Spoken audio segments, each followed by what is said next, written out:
Hola, ¿cómo están? Les saludamos desde Los Ángeles, California, y aquí está tía Ingrid conmigo. Hola.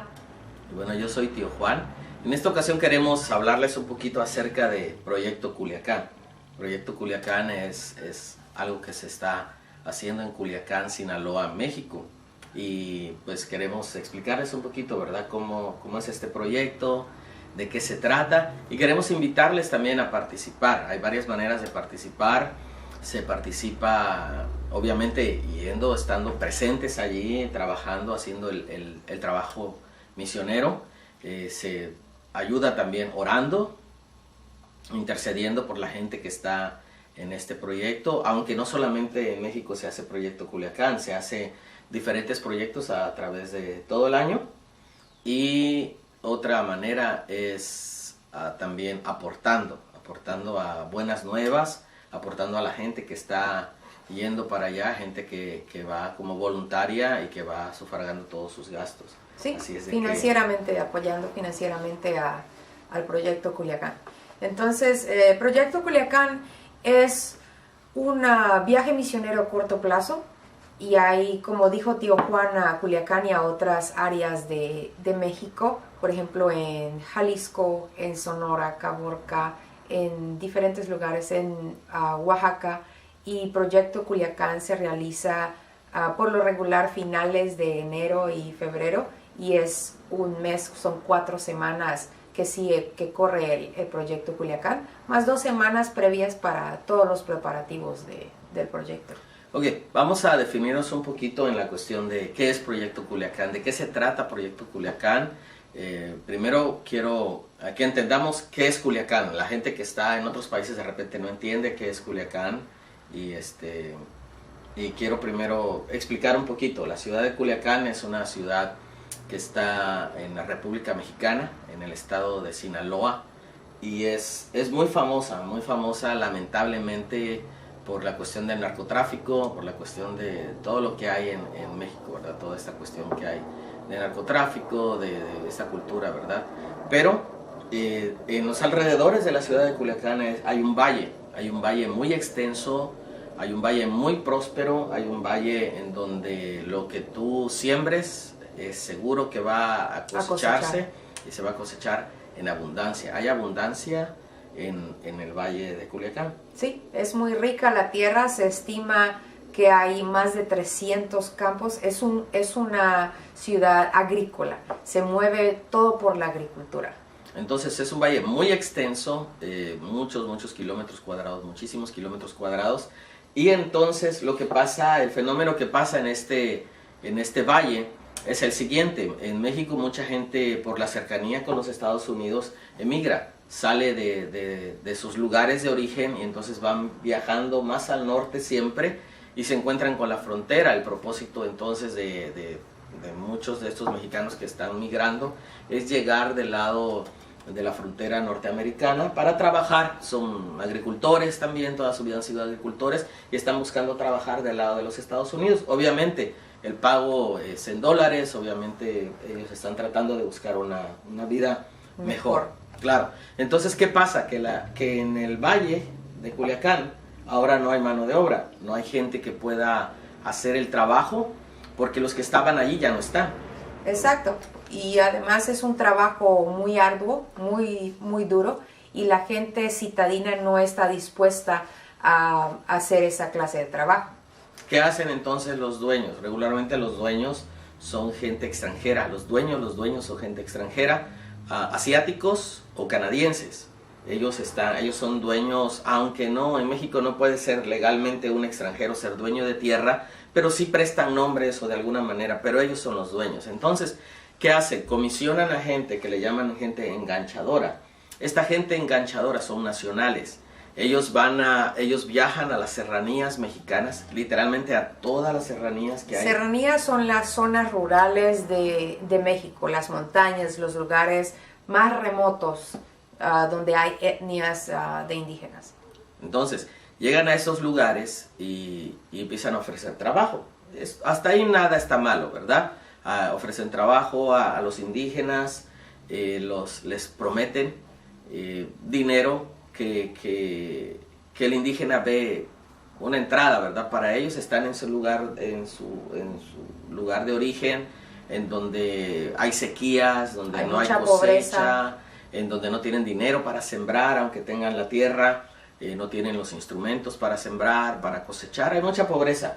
Entonces, cuando se le ofrece el trabajo, entonces ellos aceptan viajar al Valle de Culiacán y trabajar allá a través de un pago. Entonces el enganchador les dice, bueno, ven, tráete a tu familia, tráete a tu esposa, tráete a tus hijos, tú no te preocupes, te vamos a dar casa, te vamos a dar, ahí hay comida, ahí hay donde lavar ropa, ahí tienes absolutamente todo. Entonces los indígenas, la gran mayoría de esta gente indígena es gente que es monolingüe, solamente habla un idioma. En México hay muchísimos idiomas, no tengo el dato exacto, pero son más de 300 idiomas. Oficialmente son 200 y algo, ¿verdad? Pero hay muchas variantes.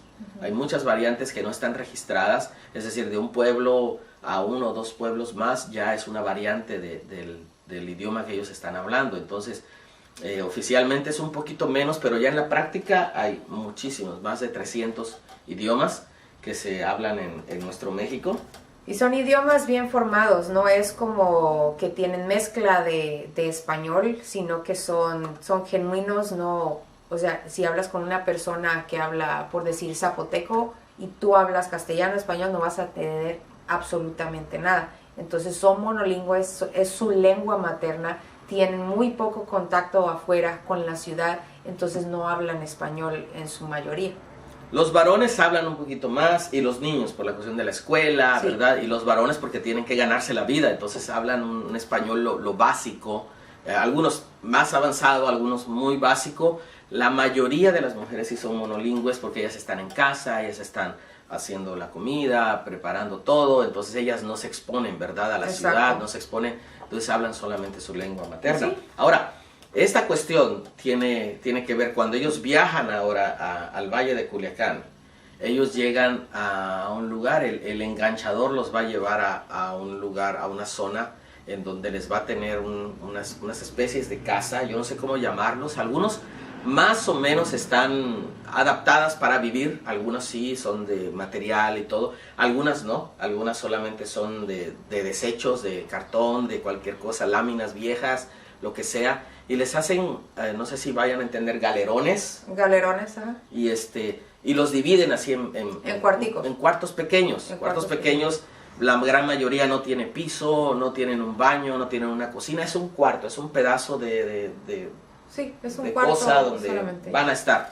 No importa si son 3, o sea, el papá, la mamá y un hijo, no importa si son 8, papá, la mamá y 6 hijos, no importa si son 12, no importa. A cada quien le toca un pedacito donde ellos van a poner cartones y se van a acostar ahí a dormir, a descansar. Esa es su casita por la temporada que van a estar ahí. Exactamente. Entonces, esta gente viene con la ilusión de que van a tener un trabajo, una fuente de ingreso para poder sobrevivir en los meses que siguen.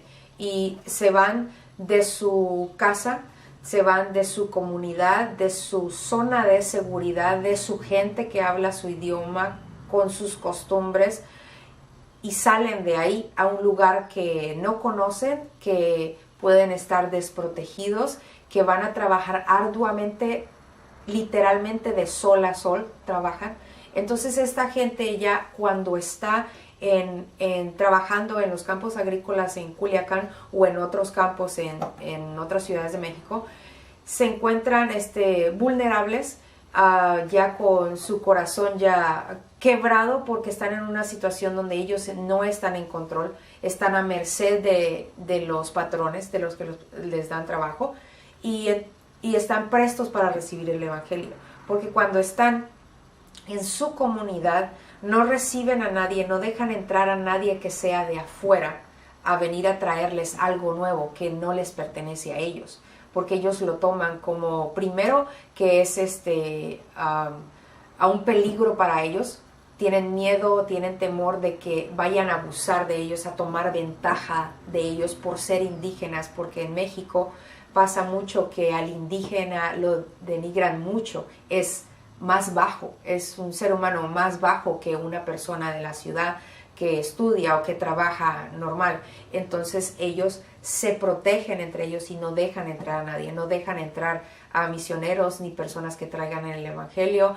Hemos conocido de casos que los apedrean, los amenazan de muerte, no los quieren, no los dejan entrar. Pero cuando ya están fuera de su zona de seguridad, están sufriendo por tener más carencias de las que tenían antes de estar apretados en un lugar, de estar incómodos, de pasar frío. Entonces, déjame explicarle, ajá, porque no hemos explicado qué está pasando. Estamos ajá, hablando ya de cómo ellos están vulnerables ahí, pero no hemos explicado por qué. Cuando ellos llegan al valle, cuando ellos llegan ya y los instalan en los lugares que según son lugares donde van a vivir, sus casas, entre paréntesis, ahora ellos empiezan a trabajar. Y no es exactamente de sol a sol, es antes del sol a sol, porque muy temprano, antes de que amanezca, ellos ya están trabajando. Y entonces viene el día de la paga. ¿Qué pasa regularmente el día de la paga? El día de la paga pasa lo siguiente, que empiezan a hacer cuentas. Entonces dicen, ok, yo te prometí 100 o 150 o lo que te haya prometido. Dice, pero bueno, yo te traje desde la alta serranía de Chihuahua, o te traje de los Chimalapas, ¿verdad? O te traje de donde lo hayan traído, y te traje en un transporte que regularmente te va a costar tantos miles, ¿verdad? 2,000, 3,000. Entonces vamos a hacer algo, les dicen, de cada semana que te voy a pagar, te prometí 100 y trabajaste 6 días o trabajaste 7 días, te tocan 700, pero como yo te traje a ti, a tu esposa, a tu familia, entonces es tanto dinero por lo que yo te traje, te voy a descontar una parte, te voy a descontar la mitad de tu sueldo y ya me abonaste un poco, ¿verdad? Ahora, te tengo en un lugar donde no estás, donde estás, ¿verdad? Es tu casa, pero me tienes que pagar un porcentaje porque estás viviendo allí. Entonces empiezan, ¿verdad? La cuestión del abuso. Y regularmente les ponen una tienda en donde la gente va a pedir fiado, ¿se entiende eso? Fiado. sí, Entonces, huevos, Coca-Cola, tienen Coca-Cola, sabritas, cosas para los niños. Y entonces la gente se empieza a pedir fiado. De tal manera que cuando llega el día de la paga, ellos tienen que pagar todo lo que pidieron fiado. Y quedan a deber, porque deben todavía del transporte, deben de la casa, deben de lo que agarraron fiado para comer. Y entonces quedan debiendo y tienen que trabajar la siguiente semana. Y si tienen que trabajar y tienen que trabajar todo el tiempo, tienen que trabajar. Entonces es una manera de tenerlos controlados, ¿verdad? Entonces cuando el indígena ya se da cuenta que está completamente solo, que está siendo explotado, que está siendo difícil su vida, entonces cuando su corazón está quebrado, está lastimado, está pensando en qué va a hacer, en qué va a pasar con él, qué va a pasar con su familia. Ahora, la gente que va a llevar el evangelio, aquí hay una cuestión de justicia, aquí hay una cuestión de misericordia, ¿verdad? Entonces, los cristianos que llegan a predicar, aunque hay justicia en el corazón de nosotros y hay misericordia también, si alguien empieza a levantar su voz en justicia, entonces los campos se cierran para el evangelio y no es la idea. no. Se puede ayudar hasta donde se puede. Hay gente que lleva ropa, hay gente que lleva algo de comida.